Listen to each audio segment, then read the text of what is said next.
Kami dari kelompok 5 beranggotakan Pak Hermansyah, Pak Heri Trianto, Pak Nur Karim, Hutapea, Pak Yoga Damanik, dan saya, Rena Mario Pinem di sini.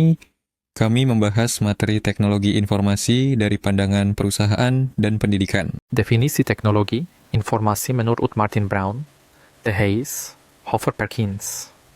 Kombinasi dari teknologi komputer, hardware, dan software untuk memproses dan menyimpan informasi dengan teknologi komunikasi untuk mengirimkan informasi menurut Robert I. Blismer, mendefinisikan komputer sebagai perangkat elektronik yang mampu melaksanakan tugas antara lain menerima dan mengolah masukan sesuai program yang diperlukan. Selanjutnya menyimpan perintah dan mengolah hasil tersebut yang disajikan dalam bentuk informasi. Menurut Williams, Sawyeri komputer adalah mesin serbaguna yang dapat memprogram, menerima, memproses maupun memanipulasi data menjadi informasi yang dapat kita gunakan.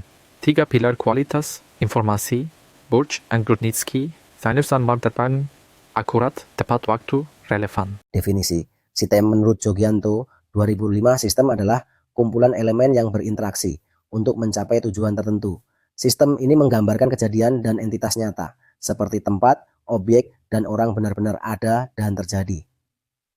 Menurut Indrajit 2001, sistem adalah kumpulan komponen yang memiliki elemen yang menghubungkan satu dengan yang lain. Menurut Lane 5, sistem adalah rangkaian dari bagian interkoneksi untuk meraih tujuan bersama. Menurut Murdik, RAG 1991, sistem merupakan rangkaian elemen yang membentuk prosedur atau bagian pemrosesan yang mencari sebagian tujuan atau tujuan bersama dengan mengoperasikan data pada waktu tertentu untuk menghasilkan informasi dan atau energi barang.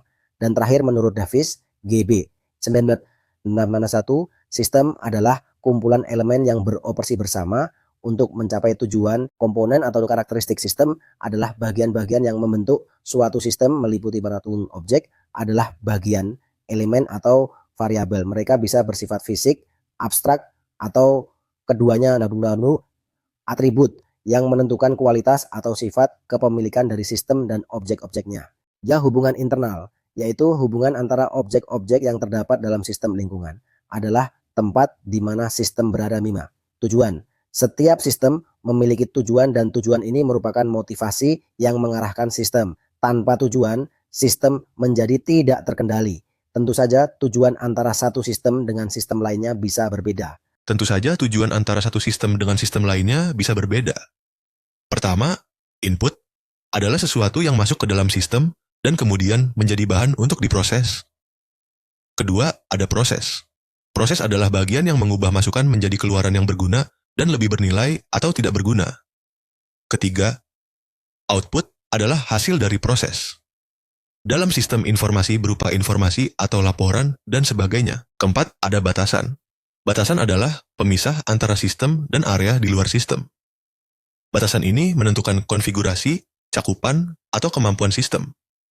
Batasan juga bisa diubah atau dimodifikasi agar dapat mengubah perilaku sistem. Terakhir, ada mekanisme pengendalian dan umpan balik, digunakan untuk mengendalikan masukan atau proses. Tujuannya adalah untuk memastikan bahwa sistem berjalan sesuai dengan tujuannya. Pembahasan terakhir ada siklus informasi.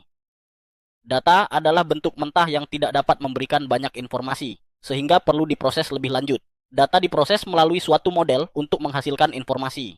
Informasi yang sudah ada dibutuhkan sebagai dasar pertimbangan oleh para manajer organisasi dalam membuat keputusan manajerial strategis. Sekian pembahasan teknologi informasi dari pandangan perusahaan dan pendidikan dari kelompok kami. Assalamualaikum warahmatullahi wabarakatuh.